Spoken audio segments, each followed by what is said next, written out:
Well, it's nice to be in Washington, D.C., where I was born here. And I like it here, because I like any city. I like cities. I don't like cities that are too advanced.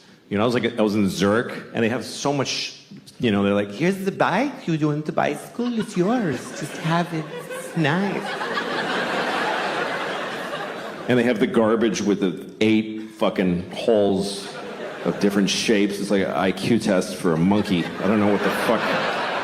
This one hole has a picture of a cup, and the next one has a picture of a cup that's a little different. I'm standing there with a dead baby. I don't know where I'm supposed to... What am I supposed to do with that? It doesn't go in the newspaper slot, but otherwise I don't know.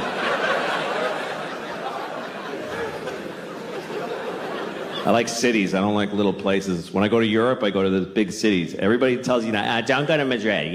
Just go to Madrid for like a day. And then you gotta take a train, and you have to go to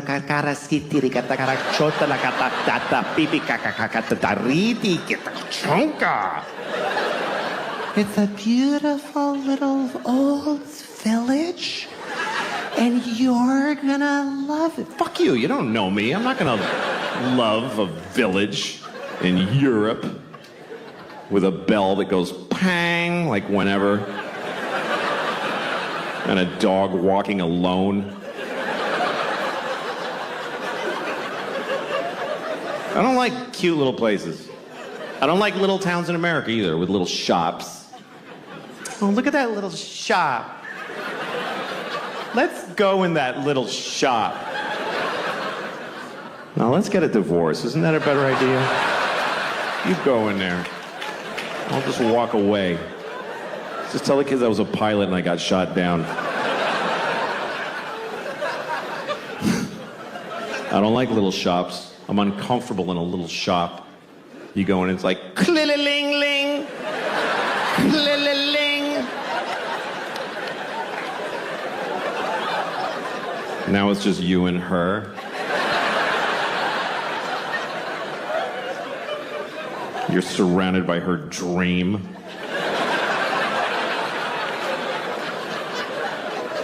And you can't just go, ugh, and leave. Like,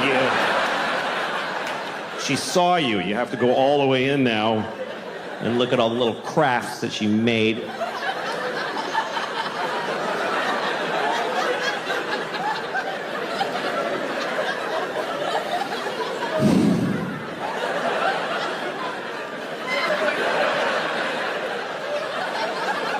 You made this? Really? You made this instead of killing yourself?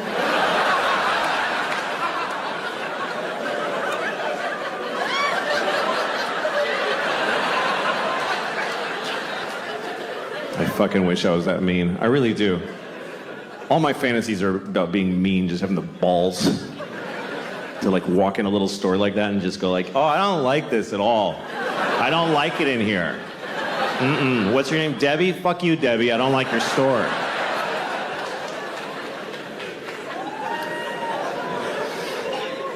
I was in Florida recently. I don't like Florida at all. That's a shit state full of shit people. That's what I think. I hate Florida. I hate it. I hate the whole thing. The entire...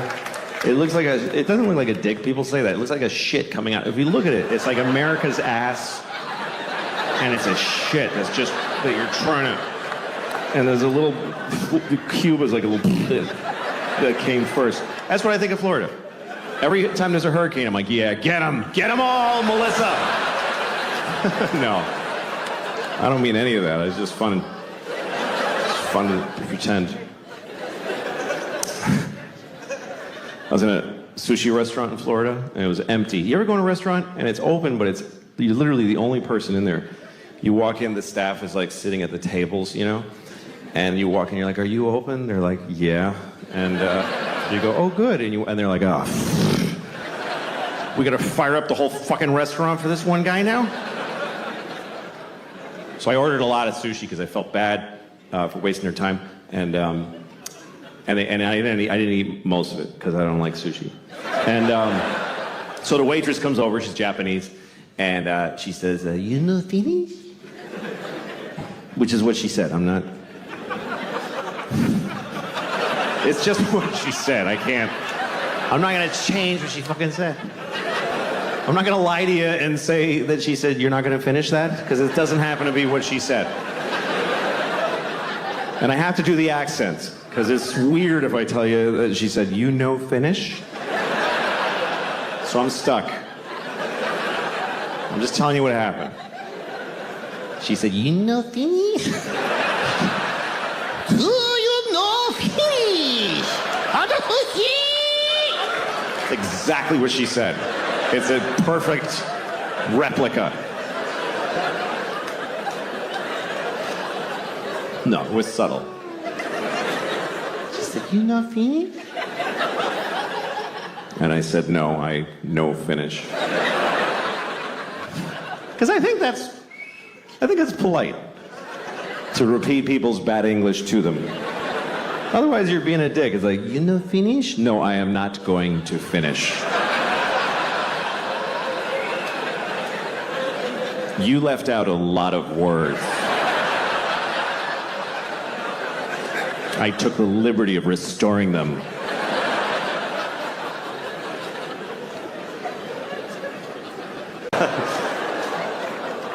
I actually have a girlfriend, but we're struggling because she lives in France. She's French. She lives all the way over there, and we haven't been able to see each other for a year because of the disease. I have AIDS.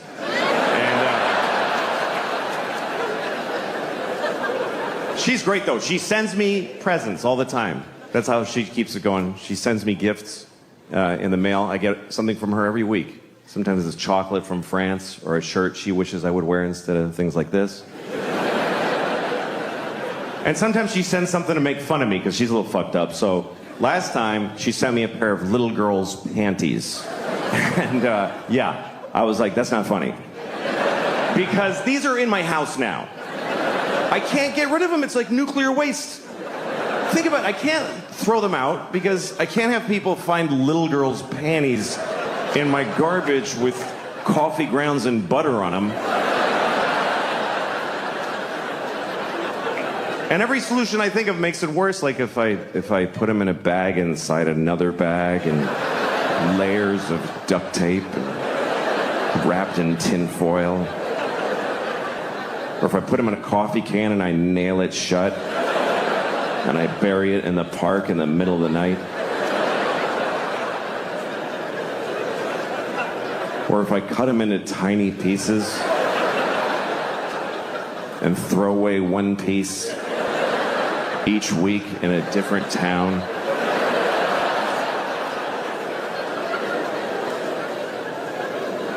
My friend tried to help me. He's like, why don't you just burn them? I'm like, do you understand? Even if there's a 1 in a million chance I get caught burning little girls' panties.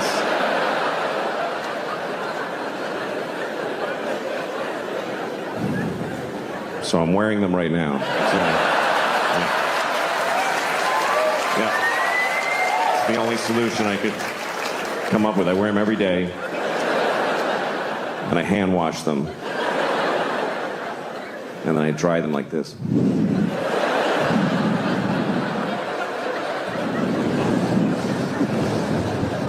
Just right on the little strawberries.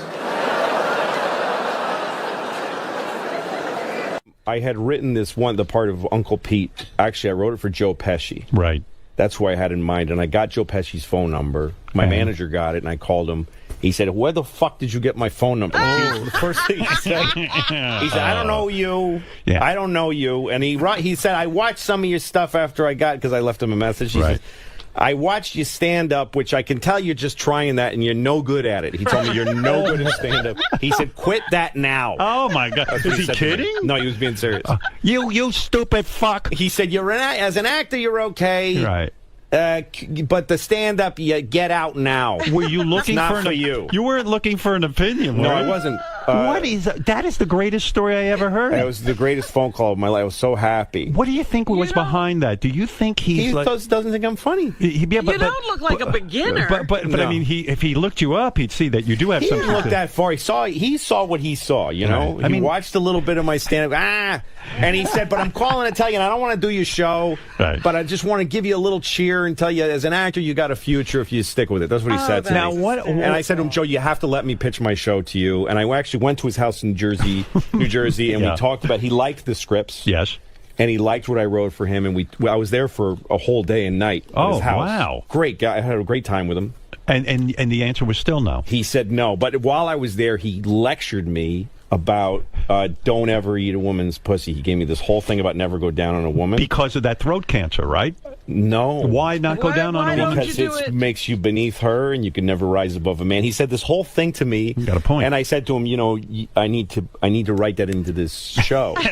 And he let me have it, and it's in the show. Yeah. But in the end, he declined to do the show. I thought Joe Pesci was saying, let's not have, don't eat a woman's pussy because there's these, the HPV, the virus, and Michael Douglas, he got throat cancer from eating pussy. So. I don't know. Will you eat pussy now, or will you listen to Joe Pesci? It depends on the pussy. Yeah. It depends entirely on the pussy. Did anything prompt him to say that, or it just was... I don't remember how the conversation got there, but everything he said to me was great. Yes. And so he said to me I was welcome to the material for the show, which I did use. The pussy material. Yeah, and then he decided not to do it because he doesn't love being famous, and he only works when he wants to. He's living his life. He's not turned on by, he said to me in the end, I think your show is going to be very successful, and for that reason I'm declining. That's too much for him. That's Isn't it amazing, though, that he had you to his home, and you spent lovely guy. And you slept over, I guess? No, I left him pretty late, but I left eventually. And what goes on for the full day? You mean you're constantly pitching, you're dinner, telling... hanging around...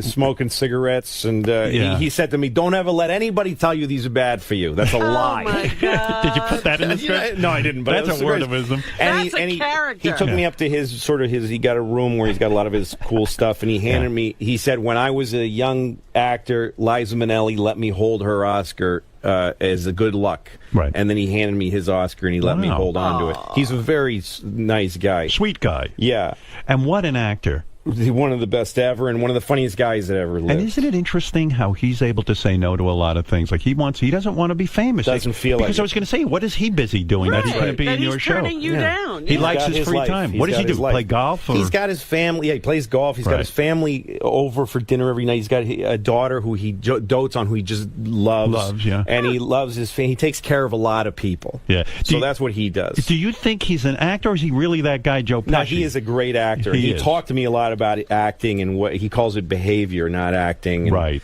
And he talked about what it takes out of him to play these guys. And it's a draining thing to him. So he takes it very seriously. It's not a joke to him. Guys who take it seriously probably have so much anxiety acting. Like if you were to interview Joe Pesci, you'd probably find out that he's just filled with angst no matter how successful he is. I think that's true. What a shame, too, because I'd love to see it. Great. Yeah. But so thought about the other idea I had loosely years ago was Joe Pesci should be in a sitcom. That was another idea I had. Joe Pesci should have a sitcom. And you met him, right?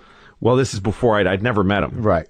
And so I created the character for him being Uncle Pete.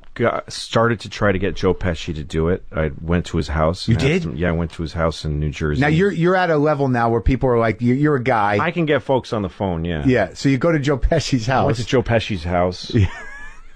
And that must have been great. It was one of the greatest things ever. Yeah, it was really great.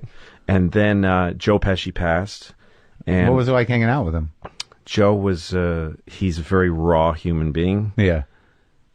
He gave me a cigarette. Yeah. And he goes, don't ever let anybody tell you these are bad for you. That's a fucking lie. Like, he really thinks it's a lie that cigarettes are bad for you. And, I spent time with his family, and he takes care of them. He's a caretaker kind of a guy, but he's also fiercely protective of his privacy. He doesn't like being famous. Yeah. And he's a good guy. I mean, all I know is my time with him. I had a great time at his house. He's really hosted me nicely. Gave me a lot of advice, very paternal advice. Talked to me about the character at length of Uncle Pete. And eventually passed and said, you can have everything I've said to you. And Did it help you? Yes, there's a huge monologue in this show by Alan Alda, who plays the part I had written for him. That is, Joe said that to me about going down on a woman, about oral sex. And I just couldn't believe it. When he said it, I was like, Joe, that's going to be in the show. And he goes, yeah, you can have it. And I sent him, after he said no, I still sent him a couple of scripts, and he would call me, and he'd go like, listen, you fuck. Like, he called me one day, you dummy, you're going to write Archie Bunker again? This fucking character has no depth. He's a fucking idiot, and it's been done. So are you going to listen to me? I'm like, yes, Joe, tell me what's wrong with Uncle Pete. And he'd tell me stuff, and I learned from him. It was great. Anyway, then we killed Uncle Pete, and him telling Pete about eating pussy is his last words was all Joe Pesci's thing. Yeah, but yeah. he turned it into this thing. Joe Pesci started by telling me you don't eat pussy because it makes you into a schmuck, and even women that do it, he doesn't like them. Yeah. But then he says, but that's because love is you face each other and you come at the same time, and nothing is and nothing else is worth it. Yeah. Hold out for real love. Yeah. Joe Pesci said that to me. Yeah. And so for Uncle Pete to say that to him, don't ever do that, son. Don't ever eat a pussy. And then he shoots himself. And I'm sorry for the spoiler for whoever's.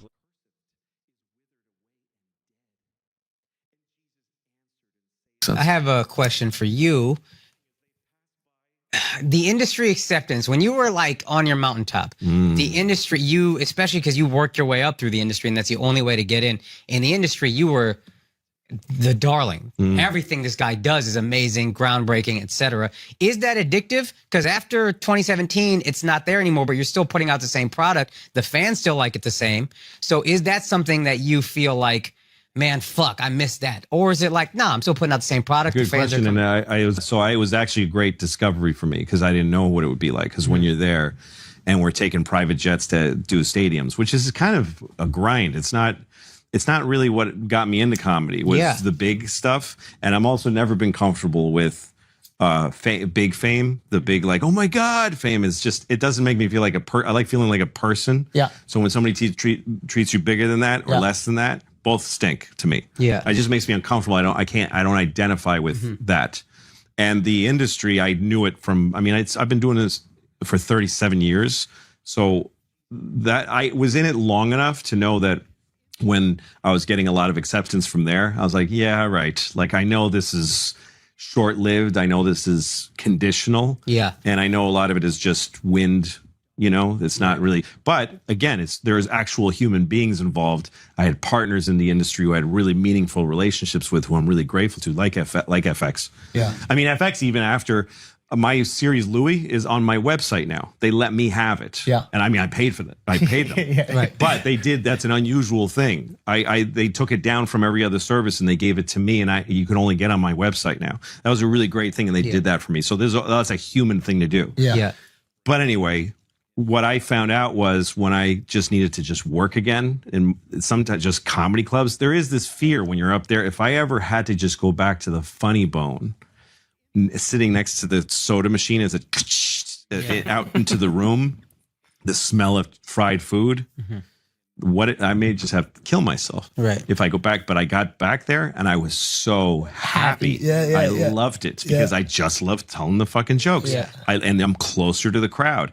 And the money you make as a stand-up selling out a comedy club over a weekend is ridiculous. It's that it's close to my that's enough point. Is just, they give you the whole fucking door. And it's insanely good money. So money-wise, I was like, I can live on that.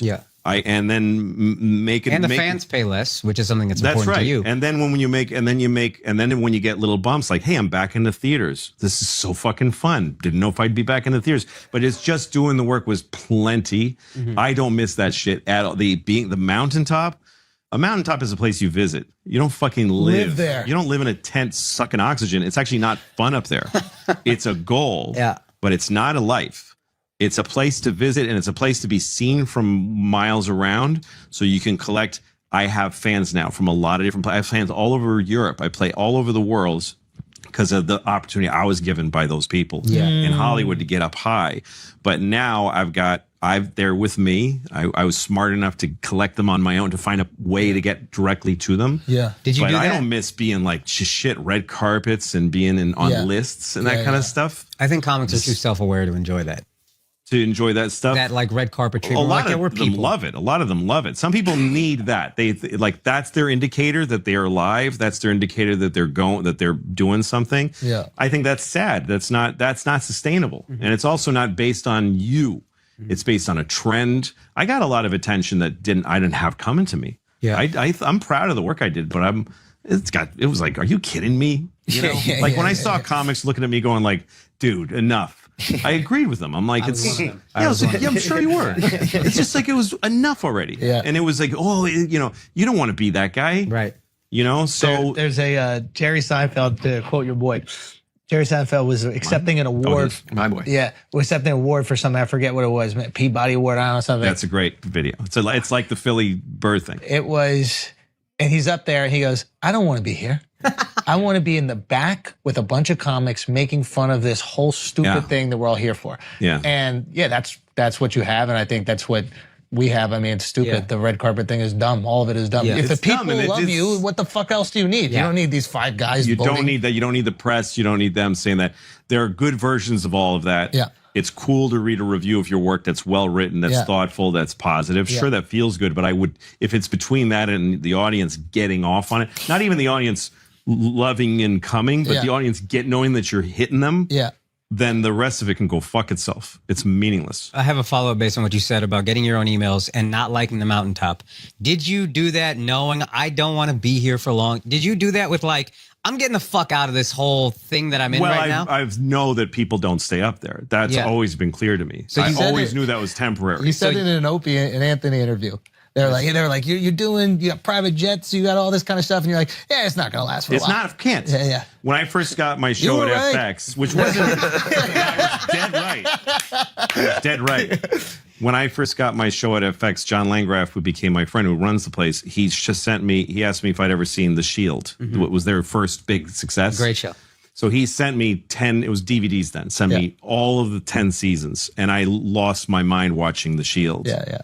I watched all 10 seasons and I was obsessed with every character and every actor. And you can tell when they're making the show, the way they walk on the set, they're like, I'm on a hit.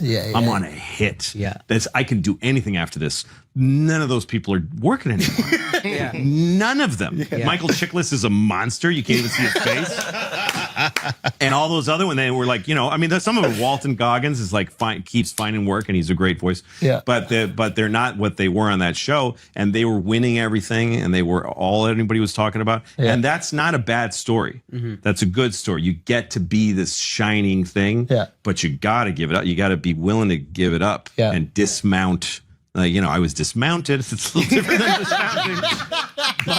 And I'm grateful for that because I don't know what it would have been like. I don't know. I did prepare for it well. That's yes, what I thought. did. But the trip down, no matter how it's done, I think is rough for anybody. Is it cool? Nobody gives it up on purpose. Nobody goes like, I've had enough. Yeah, only George Washington. That's right. Life is short. Life is very short. I like life. I like it. I feel like even if it ends up being short, I got lucky to have it because life is an amazing gift when you think about what you get with a basic life.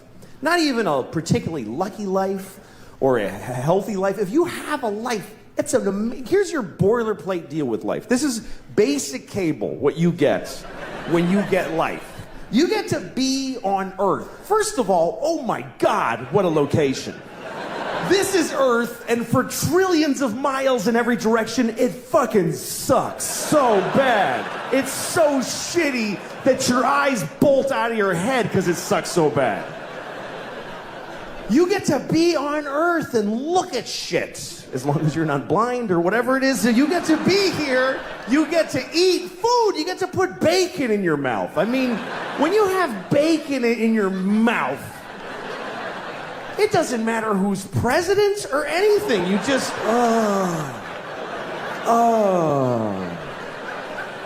Every time I'm eating bacon, I think I could die right now, and I mean it. That's how good life is. You get to fuck. That's free if you're smart. That comes with. That's part of the deal. Where else are you gonna get that deal? You get to put your dick in there and go in and out. Pretty good. And if you're a woman, you get to just lay back and just have a dick just shoving in and out of you awkwardly. Anytime you want. Anytime you want.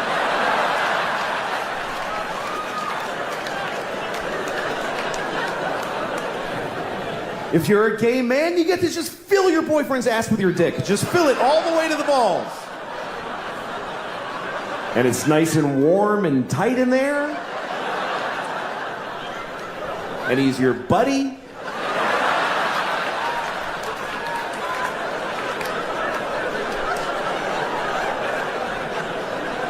If you're a lesbian, you get to do all the stuff they're doing. And,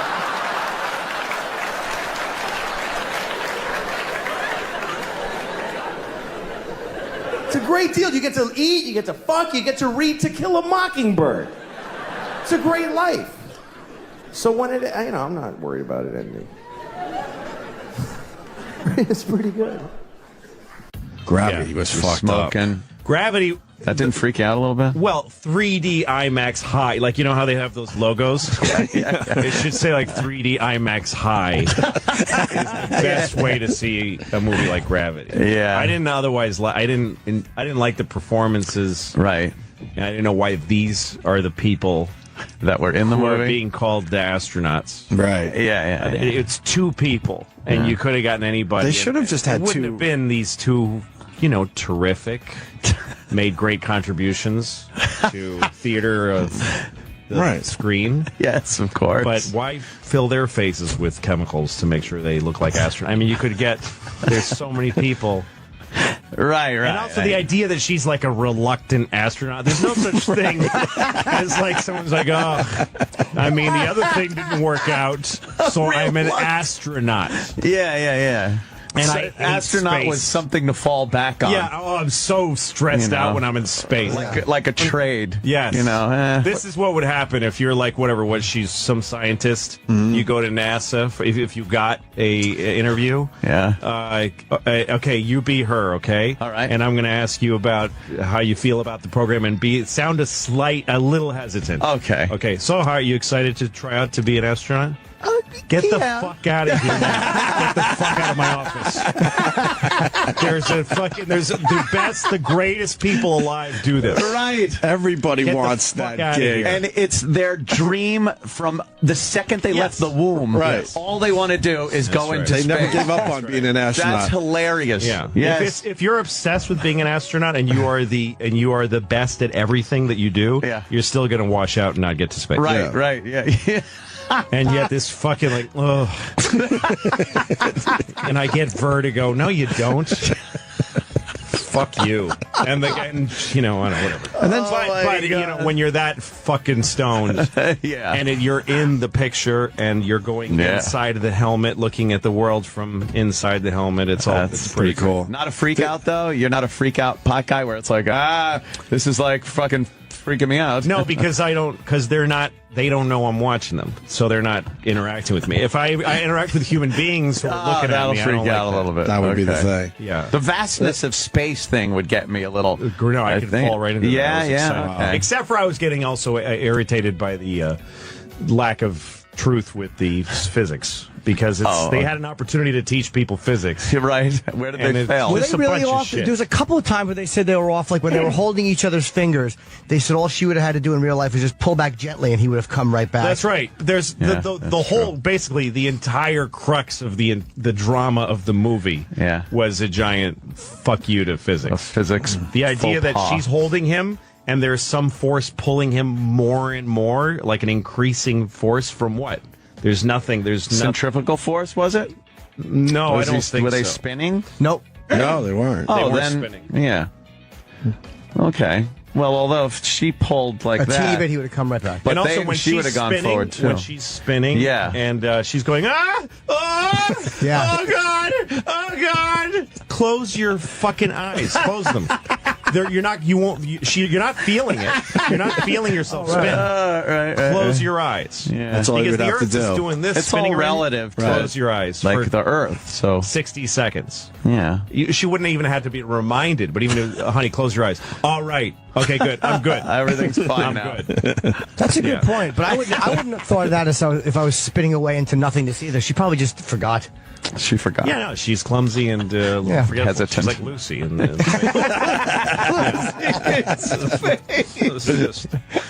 George asked her where she's from. Like, when they know all that, that took me out of the movie. I'm like, they would know all that before they went up there. Right, but so tell me about you. Where are you They from? would know everything about Every each detail. other. What did they talk about during the training? He just kept saying, your cunt stinks a lot. That's all he talked about in the training is how it that was the first 1,000 things he said.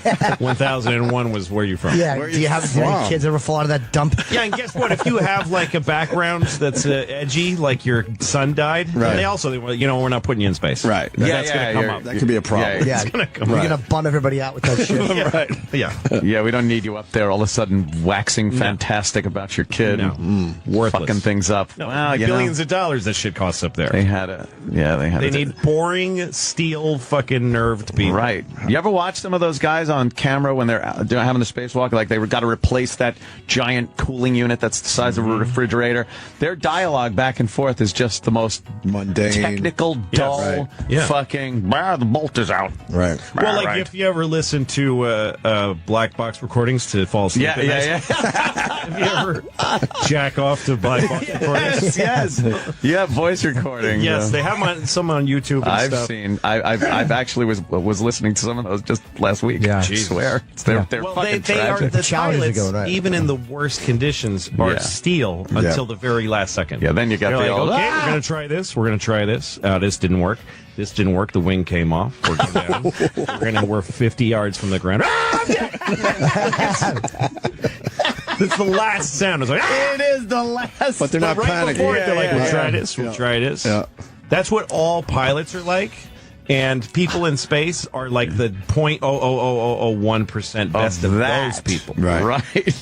That's so Crazy. That's exactly what it was. That guy too. Sully, who landed the plane on the Hudson, yeah. steel nerves, he would have washed out. He would have never made it. Never would have made it to space. Yeah. Something fucked up there.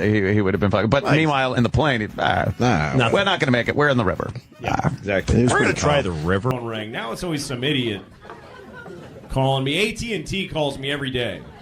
Hi, it's AT&T. You're calling. If you want to switch to AT&T, it's good service because you call your friend on the phone.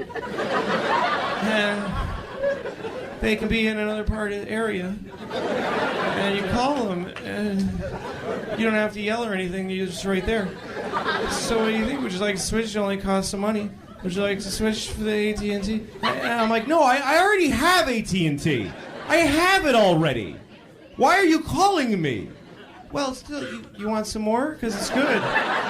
Get some more AT&T. It's better than other ones. I know, I have it! Stop fucking calling me! I'll do all the announcements that you would have heard. Please turn off your cell phones.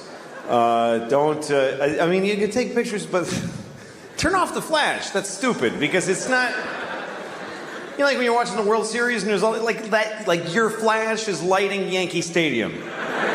Just... leave your flash off. If you have, don't yell out during the show. If you have something you want to say to me, totally, this is what we do. We write it down, and then you go outside in the lobby, and then you go home and you kill yourself. Because that's selfish. This is a rhetorical performance. It's got nothing to do with you. Don't text or Twitter during the show. Just live your life. Don't keep telling people what you're doing. Just, because also, it lights up your big dumb face. It lights it up. I see this beautiful sea of darkness with then just one guy. So don't do that. I have this friend, he has a phone that can IM, he can instant message, and so now I really want him to die because I'm sick of getting these fucking messages from him on his phone. I'm in a shoe store. That's the whole message. We're not secret agents. I don't need to know where you are. So I get this message from him. He says, I'm on an airplane in Seattle. So I wrote back and I said, well, I hope your plane crashes.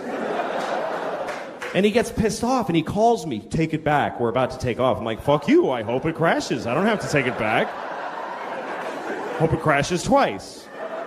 Hope it crashes and kills Haffy and they go, fuck it, let's try again. And they take off and crash again. I hope that happens. Sincerely, I hope it.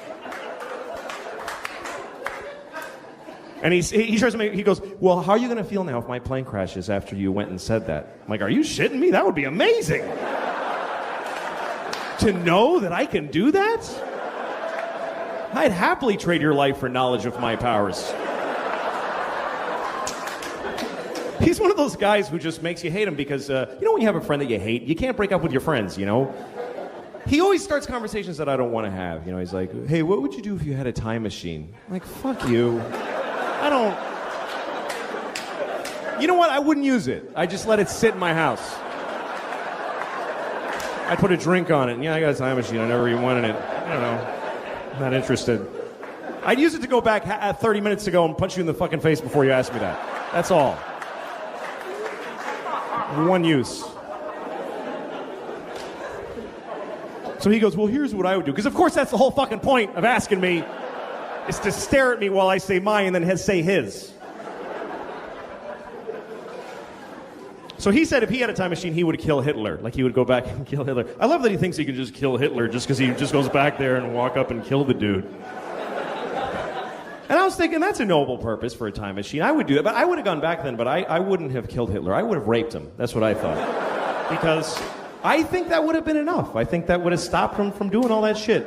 If he had been raped by me, he never would have pulled any of that stuff, man. Should we invade Poland? No, I'll just take a shower. I don't feel good. He would have...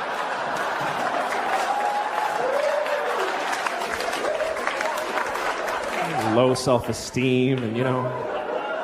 But anyway, I'm glad I'm here because of you, and I want to do a good show for you. That's my job. That's the simplest thing in the world to me, is that you should do your job. You should do it well. And not because of how well you get paid, but because that's your job. I never understand people when I go to a place to get a thing, and they do their job shitty out of spite for how shitty their job is. It makes no sense to me. Why wouldn't you want it? Why do you have to make my coffee sarcastically? Just give me a carrot. Hear your majesty. Enjoy your coffee. You know, why? Why wouldn't you want it to? You know why? Because you're 20, you piece of shit. That's why. Because you're a 20-year-old piece of shit. I'm sorry, but I am prejudiced against everyone who's 20 years old that works at a place. Because they just think that if you just stand there and hate it, somebody will go, oh, well, then let's make you a director. That's how that works. Just if you, clearly you're better than this. 20-year-olds are the worst people because that is a person who has been taking and just sucking up and absorbing fucking education and love and products and just giving nothing back. They're ripe like a big fat ripe orange on a tree, and the tree's like, get the fuck over here. Jesus, this is crazy. What? Fuck you, I don't want to go. If you're 20, I guarantee you never did anything for anybody. Yes, you went to Guatemala on a school trip and they told you helped, but you didn't help at all. You were a way bigger pain in the ass than you were any help to those. They're like, I got a mudslide in my house and I got to babysit a fucking college student. Just take a picture of her with a shovel so she can put it on Facebook and leave us alone. I had such an amazing experience. Really? Did you take from them too, you motherfucker? My daughter was having a dance thing at her school. They had this big dance.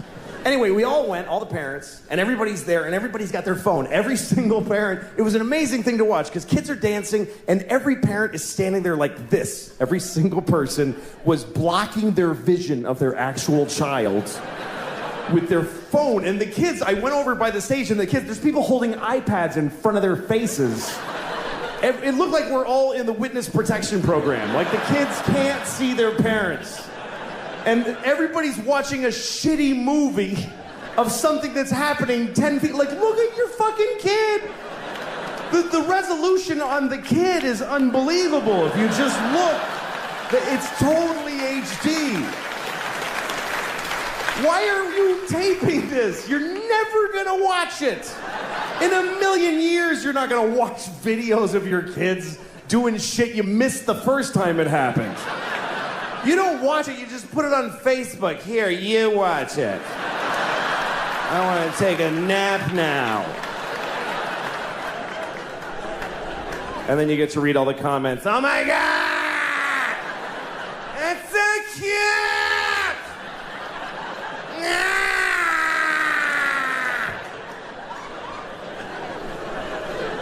And guess what? They're not watching it either. They're not watching the video. These kids are dancing for no one.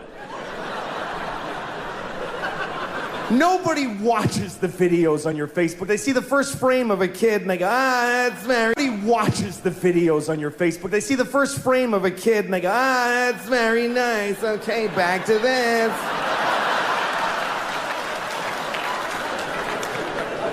Nobody's watching your kids' videos on Facebook, I promise you. I'll prove it to you. Next time you tape your kids dance, take 1 second of it, and then add 20 minutes of just your own asshole. Just go in the bathroom and just record your own anus opening and closing for 20 minutes. Tack it on to your kid dancing for a second, put that on Facebook. Everybody will write the same thing. That's adorable. I think I see a future star.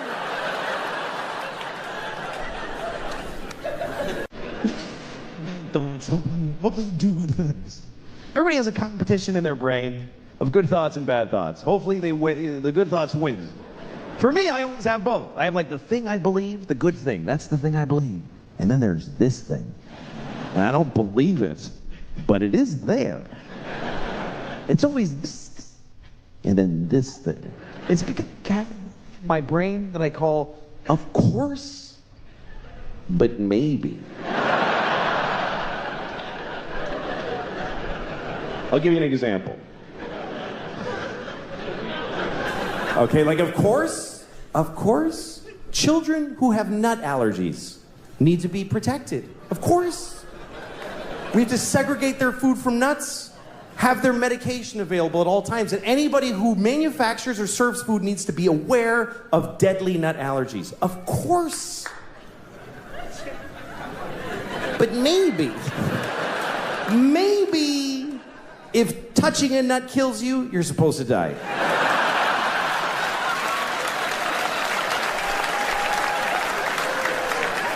Of course not.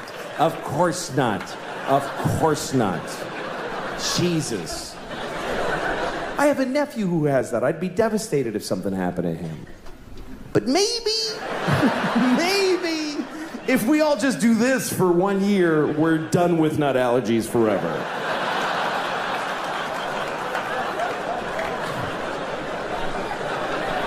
No, of course not. Of course, if you're fighting for your country and you get shot or hurt, it's a terrible tragedy. Of course. Of course. But maybe if you pick up a gun and go to another country and you get shot, it's not that weird. Maybe if you get shot by the dude you were just shooting at, it's a tiny bit your fault.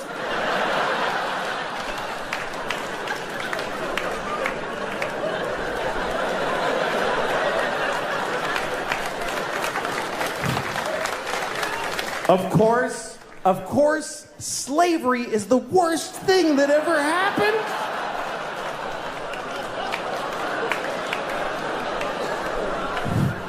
Listen, you all clapped for dead kids with the nuts. For kids dying from nuts, you applauded. So you're in this with me now, do you understand?